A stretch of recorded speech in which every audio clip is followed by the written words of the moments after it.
Balik lagi ke pembicaraan kita di awal tadi, kamu sempat mention tentang Insinyur Soekarno. Dan itu berpengaruh sangat besar ya ke kemerdekaan Indonesia. Ya, besar banget.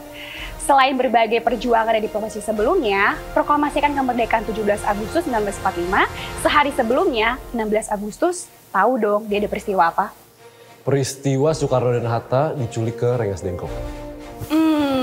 Mungkin teman-teman dan juga pemirsa MD belum ada yang tahu nih, peristiwa apa sih, penculikan seperti apa, dan kenapa ke Rengas Dengklok?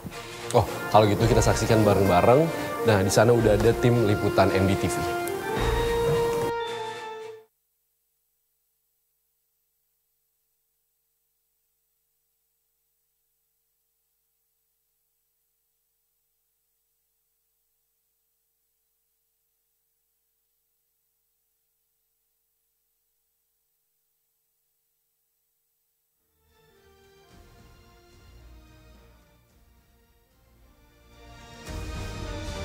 Pasca tersebar informasi menyerahnya Jepang atas sekutu, para pemuda bergerak cepat memproklamasikan kemerdekaan Indonesia.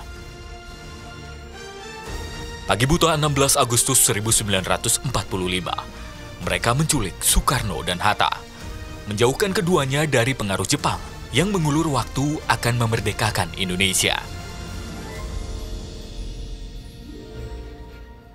Awalnya duit tunggal proklamator hendak diamankan di Markas Pembela Tanah Air atau PETA Rengas Dengklok. Namun hal itu urung terjadi karena dianggap kurang aman. Para pemuda perlu tempat aman untuk menyembunyikan mereka. Lokasinya harus tersembunyi dan sulit terjangkau oleh Jepang. Tapi dekat dengan markas PETA untuk memudahkan koordinasi. Akhirnya dipilihlah rumah milik Chiao Kie-siong, seorang petani dan pedagang peti mati keturunan Tionghoa. Di rumah berukuran 9 x 16 meter ini, Chiao yang kala itu berusia 65 tahun, tinggal bersama 9 anaknya. Kamar inilah Soekarno, Fatmawati dan juga Guntur Soekarno Putra yang masih berusia belia ini beristirahat ketika harus diamankan. Sementara Bung Hatta ini beristirahat di kamar lainnya dan golongan pemuda atau para penculik ini beristirahat di ruang tamu menggunakan tikar.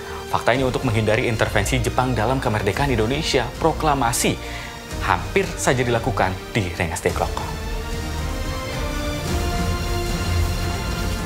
Perbedaan pandangan ini memanaskan suasana. Namun pada akhirnya, di rumah ini, semua pihak sepakat untuk segera mendeklarasikan kemerdekaan.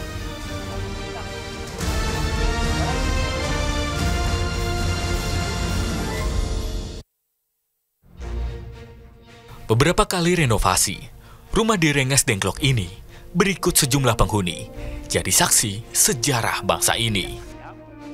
Pak Yanto, ini kan rumahnya bersejarah, itu Pak ada cerita atau kenangan yang bisa dibagikan ke generasi masa kini nggak sih Pak soal rumah bersejarah ini? Kenangannya kita kan waktu masih sekolah tuh bingung, kenapa rumah kita ramai aja gitu orang-orang pada datang. Dia bilang rumah kita dulu pernah datangi oleh Pak Karno dan Pak Hatta yang tujuannya kita rapat di sini. Ya kita sih sama dia jangan sekalian membaca sejarah aja. Ya, sejarahnya itu kan ada. Kalau orang-orang kan kenalnya Bapak Jo ini orang yang membantu kemerdekaan ya. Kalau keluarga sendiri gimana kenal dengan Bapak Jo, Pak Yanto? Ya bangga juga sih, cuman kalau nggak dia dihargai gitu kan ya. Sampai sekarang tuh orang-orang Dengklok sih, oh ini rumah bersejarah. Satu malam di Rengas Dengklok, Bung Karno dan Bung Hatta kembali ke Jakarta menyempurnakan naskah proklamasi di rumah Laksamana Maeda, memproklamirkan kemerdekaan di Jalan Pegangsaan Timur nomor 56 tepat pukul 10 pagi 17 Agustus 1945.